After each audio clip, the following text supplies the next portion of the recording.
मित्रों, हनुमान जी अशोक वाटिका में माता सीता के समक्ष तो पहुंच गए। अब आगे का कहानी हनुमान जी और सीता का वार्तालाप बहुत ही रोचक है। कृपया वीडियो के अंत तक बने रह करके सुनने की कृपा करें। बहुत ही रोचक और ज्ञानवर्धक कहानी है। इसमें बहुत सारा धर्म का बात हुआ है, इसलिए इसको संपूर्ण सुनने का प्रयास जरूर करें। मित्रों, हुआ यह कि हनुमान जी वृक्ष पर, अशोक वृक्ष पर बैठे बैठे राक्षसी और रावण का सारा संवाद, जो सीता को उन्होंने डराया धमकाया, जो कुछ भी कहा, सारा सुन रहे थे। तो जब वो लोग चले गए तो हनुमान जी बड़ा सोच में पड़ गए कि सीता तो इतना डरी हुई हैं कि उनसे बात करना तो मुश्किल है। कोई भी प्रयास हम करेंगे, उनके मन में एक भय होगा कि कहीं रावण ही न, या रावण के आदमी ही न भेष बदल करके आ गया है पुनः इन्हें ठगने का प्रयास करने के लिए। बहुत डरी हुई हैं, ये बात हमसे कैसे करेंगी। बहुत सोच विचार के बाद हनुमान जी ने निर्णय लिए कि राम का कथा पहले इनसे सुनाते हैं।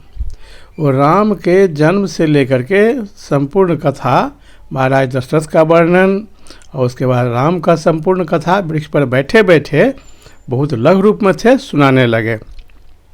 सीता बड़ा आश्चर्यचकित होकर के देखने लगी, ये कथा हम कहाँ से आ रहा है। भय भी था, आश्चर्य भी था कि राम का कथा यहाँ कौन सुना रहा है, कहीं हम सपना तो नहीं देख रहे हैं। बड़ा व्याकुल होकर के इधर उधर देखने लगी तो देखी कि वृक्ष पर बैठा हुआ एक बहुत छोटा सा बंदर है जो ही बोल रहा है। तो फिर सीता भयभीत हो गई कि और लगता है रावण का भेजा हुआ कोई आदमी है, वही हमको ठगने का प्रयास कर रहा है। बड़ा विस्मित होकर के बैठ गई। हनुमान जी थोड़ा कथा सुनाए, उसके बाद चुप हो गए कि अब हम फिर क्या करें। फिर हनुमान जी आगे का कथा कहने लगे और वृक्ष पर से नीचे उतर करके सीता से थोड़ा दूर हट करके खड़े हो गए।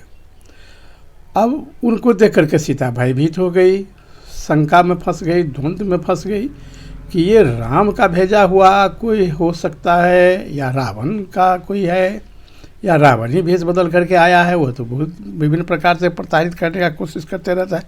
सीता कुछ निर्णय नहीं ले पा रही थी। हनुमान जी पुनः राम का आगे की कथा बताते बताते धीरे धीरे उनको विश्वास हुआ। तब सीता भी ने कही कि अच्छा, तो ये बतलाइए कि बानर आप हैं, बानर कैसे आए राम के साथ। तो सारा वृत्तांत हनुमान जी ने सुनाया कि कैसे भगवान को सुग्रीव से दोस्ती हुआ और कैसे वह बाली का वध किए और कैसे दोनों में मित्रता हुआ, कैसे सीता का खोज प्रारंभ हुआ, ये सारा कहानी बतलाए। उसके बाद सीता को थोड़ा थोड़ा विश्वास होने लगा। उसके बाद नज़दीक आए, नज़दीक आकर के उन्होंने सीता को बहुत भाव विभोर होकर के प्रणाम किया और उसके बाद उन्होंने कहा कि जब हम लोग चलने लगे थे खोज करने के लिए, तो प्रभु अपना हमको सेवक जान करके आपको पहचानने के लिए हमको ये अंगूठी अपने हाथ से निकाल कर दिए थे, आप ये लीजिए और इसको भी देखिए।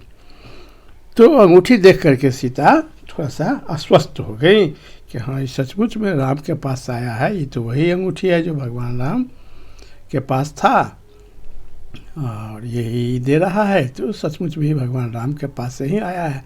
तब सीता उनसे कही कि अच्छा, यदि आप राम के पास से आए हैं तो उनको कुछ शारीरिक वर्णन, राम लक्ष्मण का कुछ शारीरिक वर्णन आप हमको सुनाइए।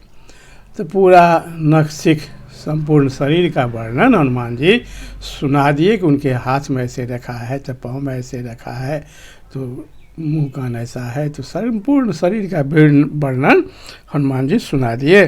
और मनोदशा भी सुना है कि आप तो बहुत ज़्यादा दुखी हैं, कि आपसे जरा सा भी कम दुखी हुआ नहीं है, आपके दुख में बहुत दुखी हैं।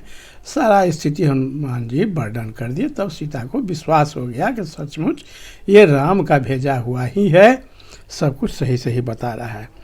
तब सीता उनसे बात करने लगी।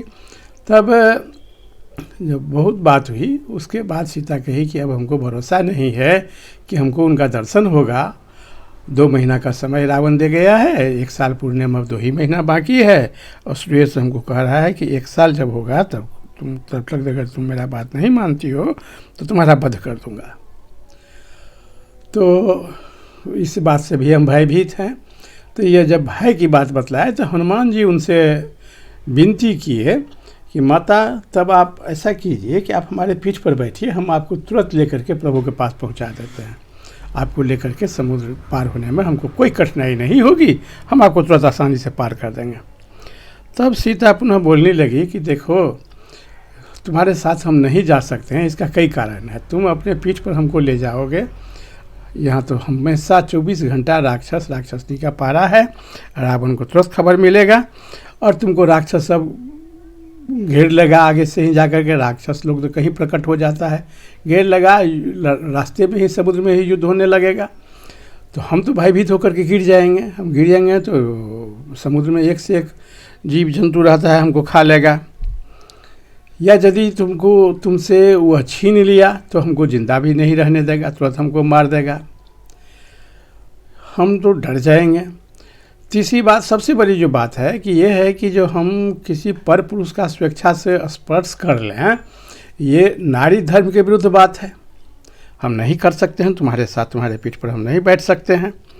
रावण जो हमको हर कर के ले आया वह तो हमारा विवस्ता था, हम उस समय विवश थे, हम कुछ नहीं कर सकते थे, हमको ज़बरदस्ती वह उठा लाया था। लेकिन स्वेच्छा से किसी दूसरे पुरुष के शरीर स्पर्श करना ये पति धर्म के विरुद्ध है, हम इस कारण भी नहीं जा सकते हैं।